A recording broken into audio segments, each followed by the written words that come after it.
Hey there, Razorback Nation college football fans. Today I'm going to be doing a two-parter discussing the Outback Bowl matchup between the Arkansas Razorbacks and the Penn State Nittany Lions. In part one, I'm going to quickly break down the Razorbacks defense versus the Nittany Lions offense. And in part two, vice versa, I'm going to talk about the Razorbacks offense versus the Nittany Lions defense.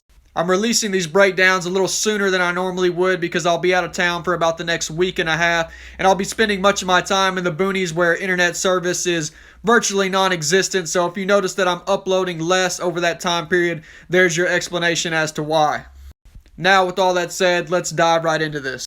When talking about Penn State's offense, the first player you have to look to is their quarterback, number 14, Sean Clifford. He's everything that you'd expect out of a veteran fifth-year player. He's very poised and a very calming presence for their offense. He can hurt you with both his arm and his legs. He might not kill you with his legs, but he can definitely hurt you with them. He'll even call some design run plays at times for him.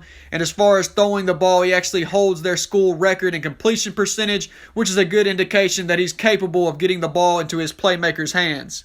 To me, there's absolutely no doubt that the biggest key for Arkansas's defense is going to be containing and pressuring Clifford, because if he's comfortable in the pocket and freely able to escape outside the pocket, he's going to pick a defense apart. And Penn State is pretty one-dimensional offensively. They have one of the worst rushing averages in the country at 106 per game, which doesn't even rank inside the top 100. So it's really going to be interesting to see how Coach Odom, with this added time to game plan, goes about attacking this Penn State offense. I suspect we'll be pretty multiple in our 3- and 4-man fronts and how we blitz and pressure while still consistently dropping 8 into zone to ensure that they're not scorching us through the air, because as I mentioned, Clifford is a good quarterback and he does have some talent to get the ball to at the wide receiver position.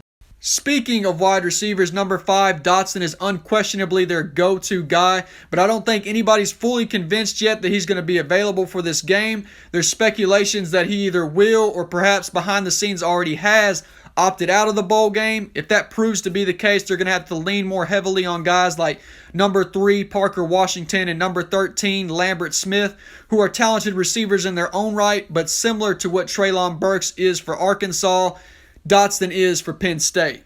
So obviously his availability could play a big role in this one, but once again, to me, the biggest key for Arkansas's defense is how uncomfortable they can make Clifford. His offensive line has given up 32 sacks already this season, so that's certainly an area I think the Razorbacks can and have to be able to exploit and succeed at. Well, that's all for part 1. Follow along for part 2. And if you haven't already, please subscribe to the YouTube channel, Rabid Razorback Fan. Thank you all in advance, and whoop big! Go Hogs!